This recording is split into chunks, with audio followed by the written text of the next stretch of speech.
Hey everyone, welcome into this episode of Best Practices from UAC. We're talking with Dr. Eric DiMartino, one of the oldest members of UAC, who has a couple of practices of his own and is also a coach. Today, he really breaks down and goes on a deep dive of how you get the most value for your practice whenever it comes time to sell it.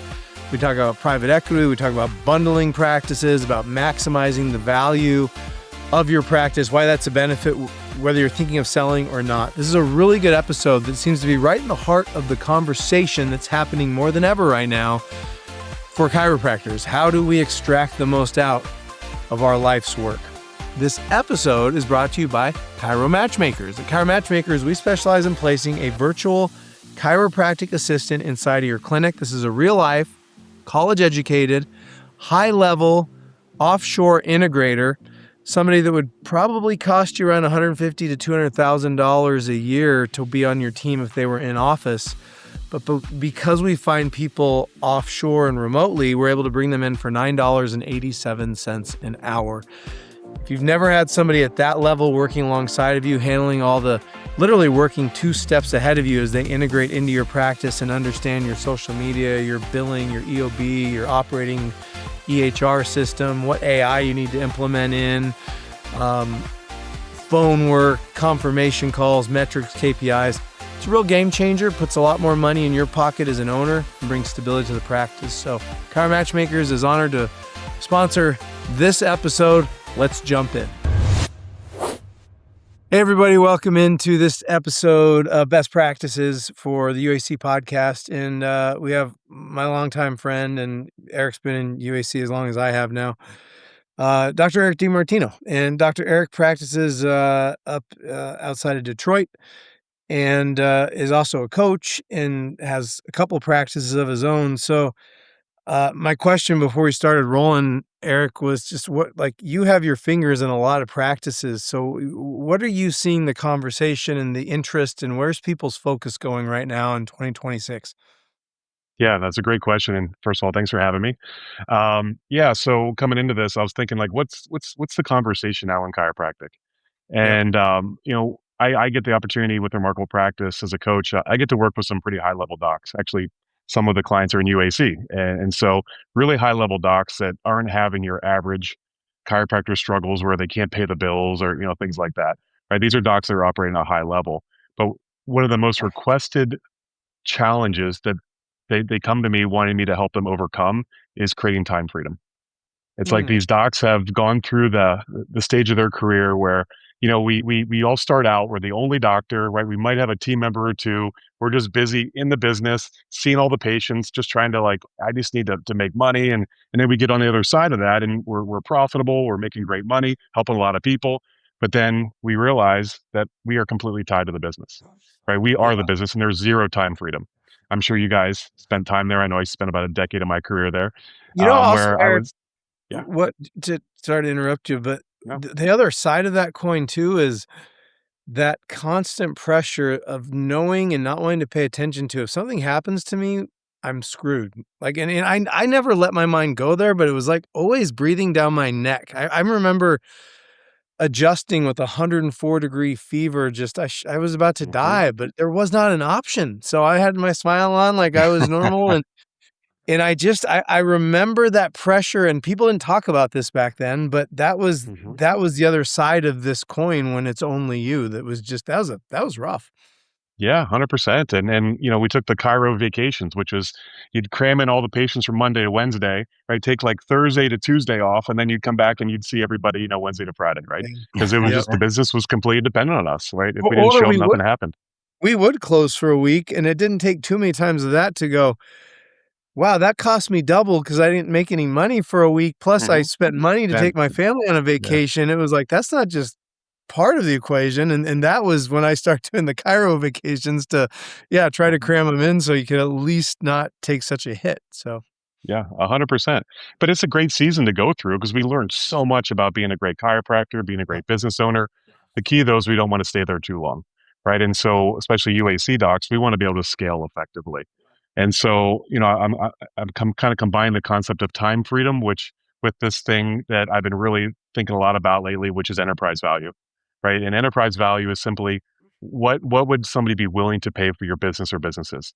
And I think they're really interlaced because if you don't have much time freedom, you don't have much enterprise value with a business. And so we really build time freedom and enterprise value together. Because the truth is, when the business is completely dependent on you, you have very low enterprise value. Nobody's going to want to buy your job, right? You may be an awesome chiropractor, have a profitable practice, but if you are the business, nobody's going to want to buy it. And so, there's a great saying that we say all the time. It's that revenue is vanity, profit is sanity, but cash flow is king, right?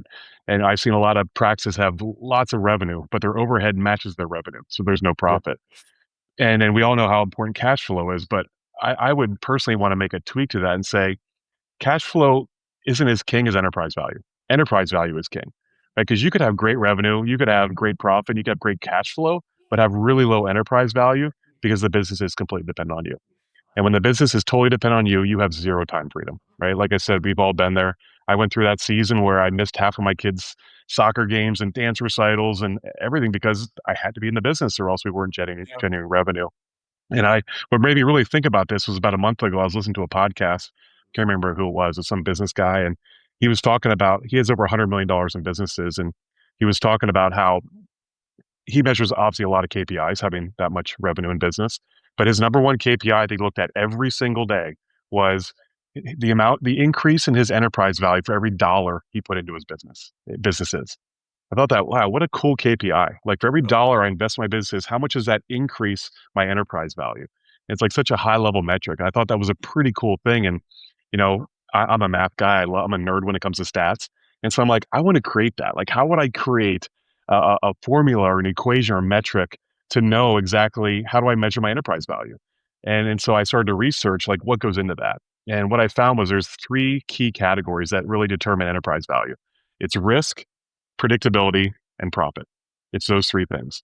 And so the lower the risk, the higher the predictability, and the higher the profit, the higher your enterprise value is.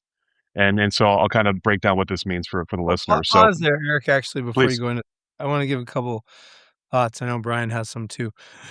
First one is, I sold my first clinic, Mhm.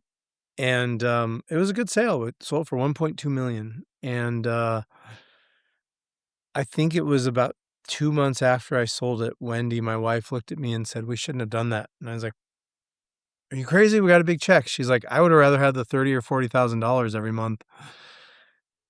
And Yeah. and it really was an interesting, it's just part of this concept of enterprise value underlying what you're talking about, and you're about to break down.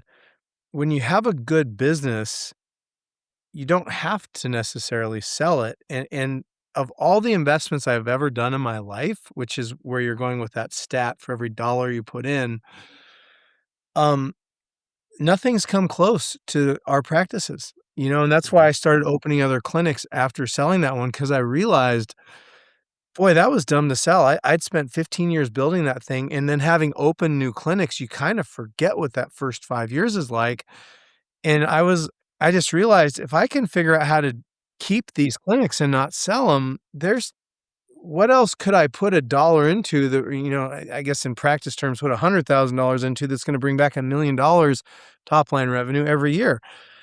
There's just nothing out there that Mhm. there's no investment I can make, there's no stock I can buy, there's no, contributing to somebody else's investment as these own clinics for me, and so I'm curious to hear you break that down because I really found that through selling a practice and this concept of the dollar you put in, the enterprise value, and the return on your investment that you're talking about, Eric, it was a very real, tangible thing that set me down the path I've been on now, was Mhm.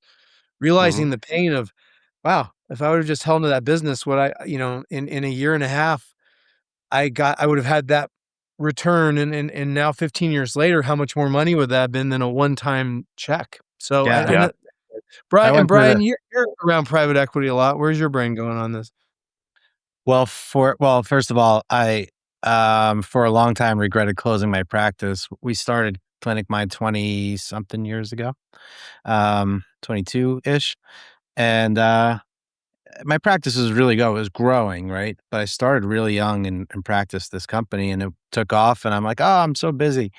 but stupid because just like you said, Alan, I could have kept it. I could have hired a doc, even if I broke even. I was making, while it continued to grow, at least I would have still owned that asset. And to to Eric's point, yeah, that's what you learned by going through that season, and that's what you learned, Alan. And but you're right. So when it comes to investors, or and there's really a couple of different types of private equity. There's your private funds, and then there's private equity that people think about where it's kind of cutthroat. Um, but Eric's nailing it. I mean, if the profitability is there and it's predictable and it's secure, basically, you're investing. It's like they look at it the same way, a little bit different. They want to see that they can invest in this thing, it's going to hold its value. But the more cutthroat, if you think about a private equity, they need to see it grow as well. And, Um, and I just put the cart before the horse, Eric. But so let me bring it back around and hand it back to you because there's two things inherent in what we're talking about. Enterprise value leads to what's the value of the business if you sell it. And private equity, a lot of times, for those maybe not clear, that's a lot of times there's some potential for a bigger sale. If you mhm, have good enterprise value for private equity to pay you more, that's one point. The other thing that I want you to touch on, which I think you're going to, is touch on valuation, because that's what's sort of beneath Mhm. enterprise value as well. How much do I get for a practice? Brian, I heard you say on a previous podcast, you and I both had the same call from a UAC member, um, yeah, who I talked to yesterday, and it sounds like you did too, yeah. who's in this scenario I where was right before should you. I exit the practice? How should I exit it? I've got somebody who wants to buy it from within. And it was very much this conversation as he was trying to sort out the valuation and what the best move for this other opportunity and this other business he's built, which is exploding. So back to you, Eric. To break it down now that we've got some context, like Mhm. how do you measure? How do you drive enterprise value? What does that mean from a percentage or dollar? How do you calculate that? Yeah, no, it's great. And so, yeah, it goes back to those three major things that determine enterprise value, which is the risk, predictability, and then profit. And so we talk about risk. Obviously, if I'm somebody buying a business, I want as low a risk as possible. So what are the risks that we typically see in a chiropractic office? Well, number one is what we call key man risk. Right, the business is very dependent on one person, and in chiropractic, it's usually the owner operator, the one who is owning the business, and in most chiropractic offices is seeing the majority of the patients. Right, if that person leaves the business, what's left over? Right, and that's where a lot of people have a rude awakening when they want to exit their chiropractic practice. They're the solo operator, and then people are going to give them pennies on the dollar because it's like if I leave the business and I don't show up on Monday, what's left over? Yep. And so that there's a high risk. And to what you talked about earlier, Alan, is like you were worried that, what happens if I get hurt or I get injured or anything? If I'm not in the practice, there's no value. And Yep. so obviously that kills enterprise value. The Uh-huh. second one, and it's something I see a lot, but I don't think many chiropractors really consider this, is having the majority of your new patients come from one stream, being Uh-huh. overly dependent on one stream of new patients. Yeah. So we talk about how there's really three streams of new patients in the chiropractic office. It's your internal, your external, and your digital. Right? Internal referrals, external events, and then your digital ads, Google, all that kind of stuff. Yeah. And we get exposed here because, example, I've had a couple clients that prior to COVID just crushed external events. Like they got the majority of their new patients. They were great at setting up dinner talks and lunch and learns, and they would just get tons of new patients from these events. And then COVID hit, and guess what? All that stuff shut down, and it just crippled their practices because they were really dependent on that aspect. And I see now what the shift is, it's now going to digital. I think coming out of COVID, when everybody was unable to do external things, right at the same time with COVID, suddenly digital ads started to go through the roof, right? Meta ads, Google ads started to do really, really well. And chiropractors are leveraging that to get a ton of new ones, which is great. But I see some practices where 90% of their new ones come from digital. Again, huge exposure. Because what Mm. happens if there's a change in the algorithm Yep. or suddenly people are looking somewhere else and then your new patients drop by 80%? It's like it would put some people out of business. And so that's the risk we're talking about. So certainly leverage those digital ads, leverage external, but do it all so you can have a diversity. So if one drops, you're not exposed. That's the kind of risk we're talking about. Yeah, it's an I'll give you, interesting go ahead. conversation there with AI because I hear marketers in chiropractic saying, "Oh, Google's dead. It's all going to AI." Then I talk to and we put a lot of money into Google and get great results, an amazing return on it. And they're like, "Well, Gemini is Google, and Google feeds a lot of those other algorithms, so it's probably not going away, but it might dip. And so, but Facebook, we've seen some diminishing returns on lately. So Mhm. hopefully, maybe we can do paid ads on high intent AI. And in our clinics, we pivoted back to. I realized when we had that 1,000-a-week clinic, it wasn't on digital ads; it was high touch talks, screenings. So we've actually Mhm. hired a marketing team to go back out in the community because we realized there's actually something that we're losing from digital, that connection when you're out in the community and you do a Yeah. screening, you do a talk The old, that. what's old is new again, you know? Yeah, It's, so I liked where you're going on this. It's a good warning, Eric, 'cause anytime you get too heavy in one thing, the boat gets kind of, Yeah. unbalanced, if you will. Yeah, you're exposed. I'll give you an example. A good friend of mine, not a chiropractor, he's in the tech business or tech field, and he built a business about 15 years ago where they did digital menu boards. So like when you go, I mean, 15 years ago these weren't common, but now you see them everywhere. You go into restaurants or fast food place, and they have the digital boards, the Yep. kiosks, and so he developed these and built a really good business. He was doing about 30 million a year in revenue, about like $6-7 million in profit, and he was approached. He didn't plan to sell. He was in his early 50s at the time, but was approached by a big player in that space to acquire him. And he's like, "Okay, I'll listen."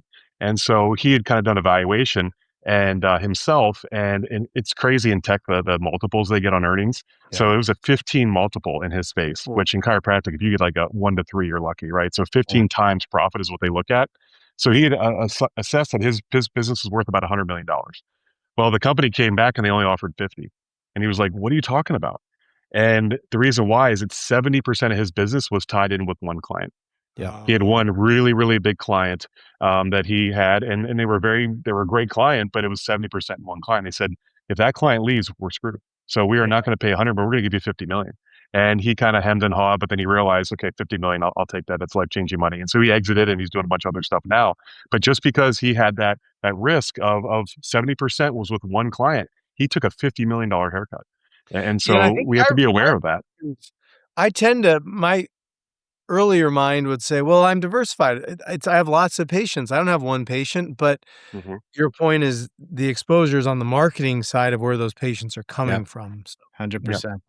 And also on the payer side, insurance versus cash, right? And that mhm, kinda goes on my next Or mix, point, which is yeah, the predictability aspect of it. Because if I'm buying a business, I wanna not just see revenue now, I wanna see predictable revenue down the road. And so we always teach docs how to really increase their monthly recurring revenue, right? It's like, well, I'm gonna go into April next week, like what's gonna hit my bank account automatically from people that are set up on auto debits, our wellness and our corrective care people that they're set up on subscription plans. It's just gonna immediately hit my account, right? That's predictability. And some of the research we just got recently in TRP shows that when you have people on subscription plans, like high retention practices, that you retain clients 2 to 3 times longer when you have the subscription plans, and your LTV increases by 800%. yep, 800% your lifetime value of those patients just by having that. And so obviously, private equity buyers, they value those much, much higher. I'll give you an example. You could have two offices, each $1 million in revenue, exact same profit margin. One office has a high retention where they have a lot of wellness people on subscription plans. The other office is more maybe just insurance driven, right? It's just all insurance, PI. When the insurance runs out, the patients leave, right? Same revenue, same profit, but that practice that has monthly recurring revenue will get a 3 to 5 times higher multiple than the practice that doesn't. So they'll get 3 to 5 times more for their practice than the exact same practice with the exact same revenue, same profit because of the predictability factor. And so TRP and I know our UAC docs were all very, very into that, but it just shows the value of building that subscription base, which is what chiropractic does so well. We have tons of cash services, and that's why you see private equity really showing interest in chiropractic now. It's very appealing to them. I wonder, might be a little out of your expertise, Eric, but I'll still ask it because this is always odd to my business mind. When I sold a practice and I bought a couple practices, PI receivables, that to me was a really, uh well, when I valued my practice, I included the PI receivables because if I tell you the practice makes 100,000 a month and we average 25,000 in PI, and there's 2 million of receivables, that should influence the valuation and bring stability to who buys it. And it was odd to me, the practices that I purchased and some I didn't end up purchasing, how often the docs would include the PI in their monthly numbers, but then they wanted to keep the receivables, kind of this mindset like, well, I Mhm. did the work I should get to keep it. And I always thought, and twice I said, well, okay, but then we're going to go change your valuation because that extra 25,000 a month is not Doesn't coming to exist. me. You're keeping Yeah. it. So, Yeah. and it was almost like I was speaking another language where they didn't Mhm. understand that. And I just, in my mind, of course, the receivables would go with the new owner if you're rolling those into your valuation. But and it's funny, I'm thinking out loud, but in our circles, we talk about reoccurring revenue, but a big influence is that PI receivable list. And just because I think we valued it at half, if it was 2 million, you're Mhm. probably can bank on collecting 1 million of it. But boy, that's a nice drip of money for a new owner over the next year or two into that practice that in my case, was able to influence sales price.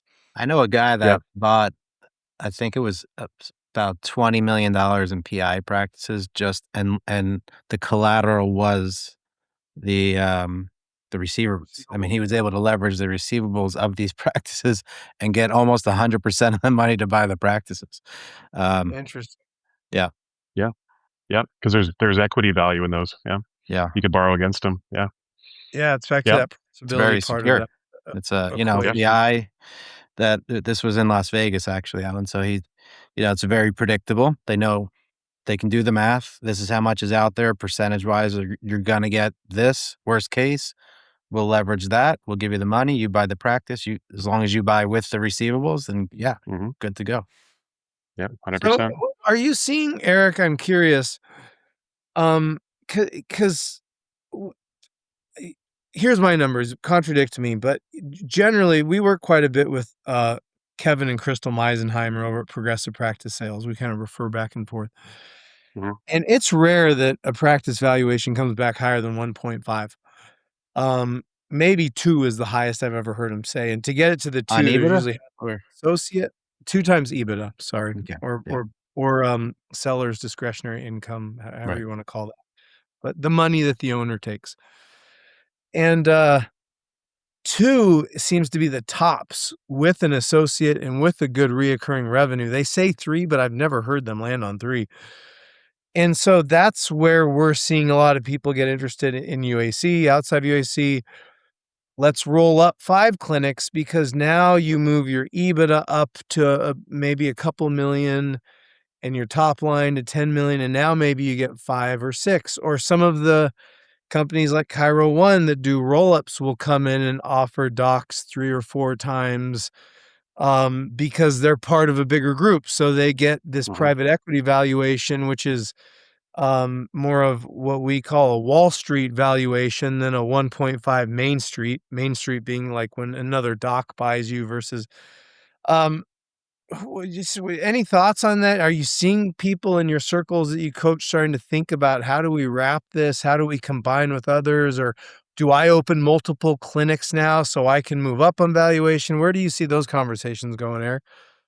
Yeah. So, I mean, yeah, you'll get some people will get a 3 times. I haven't seen above that, but a 3 times requires, like, complete work, owner optionality. Like, they could take 2 months off and the practice still hums along. Yeah. Again, that's the risk. There's 0 risk in buying that practice. Mhm. But we are seeing a lot more, roll-ups. I have a couple clients that are in that right now there's one of them is in that, like, there's, like, he said 1,000 practices that they're trying to roll up right now to private equity, which is just massive. Wow. But when you do that, it's like as soon as you increase that profit, that EBITDA, like you guys talked about, if you have, let's say, a 500,000 in EBITDA, you might get maybe 1 to 3 times earnings. You get that to $2 million of EBITDA, even if it's across multiple locations. Now you can get a 4 to 5 times earnings. You can get to Yeah. $10 million of EBITDA. Now you're getting, like, 8 to 9 times earnings. So it's you could have one practice doing 500,000 in profit, or you have 20 practices, each doing 500 in profit, but that's now 10 million in profit. I'm sorry, Yeah. yeah, each doing 5, but 10 million across the thing. Yeah. So immediately you go from a 1 to 3 times to now you're up to an 8, 9 times, and you can see obviously that scales pretty Yeah, high. I think that's where a lot of docs don't understand in PE is that there's this weird multiplier that happens that your revenue Mhm. when it's bundled, basically, because there's a PE that buys number one, and then there's a PE that buys PEs, right? That buys roll-ups. So they're not looking for one to roll up, start with one and roll up 100 or even 1,000. They're looking to buy somebody that already rolled up 100. So by the time you got your 3, they're going to sell that 3 for 10 or 7 or 8, right? So that's how it doesn't make sense to a lot of us because they're like, well, why? It's the same practices. But it's because that's the way it works. Like, that's it. Yeah. It's scale. They Yeah. want scale, Yeah. right? Private equity is not going to mess around with a $2 million office. They want 50 million revenue and 15 And million by in the way, profit. that's more secure. One of the reasons is it's way more secure Mhm. because if you have 100 practices, if one of them crashes and burns, it's not a real risk. So they've mitigated a risk by rolling up practices. Exactly. It's Yep. cool. And so, so once we get this dialed in, we get our risk down, our predictability up, our profit up. Now we have higher enterprise value. And kind of your point earlier, Alan, the nice thing is once a lot of the docs listen to this, they probably like, well, I don't want to sell my practice for 20 years. Great. Create your enterprise value now, though, because practices that have high enterprise value are the most profitable and give you the most time freedom of any businesses out there. So we always say, build it to sell it, even if you don't want to sell it for 20 years. Yeah. Yep. That's really insightful, Eric, and I appreciate you sharing that because it's a conversation that seems to me in the last 2 years, you hear more than we ever heard in my last 20 years in chiropractic, and I think, there's a few more groups and people getting savvy to this and trying to, figure out how do I extract maximum value from my life's work in this practice, and I think this conversation however that looks for you, it's a conversation worth having. So I appreciate you sharing that, Eric. If somebody wants to get a hold of you to kind of get this dialed in, how do they find you, man? What's your email address? Or Dr. Eric is DRERIC at theremarkablepractice.com. That's the easiest way. cool, awesome. Well, we appreciate you. Thanks for coming on as always, and Yep. yeah, love your wisdom. Thanks, man. Yeah. Good seeing you guys. Take care. You too. We'll see you guys.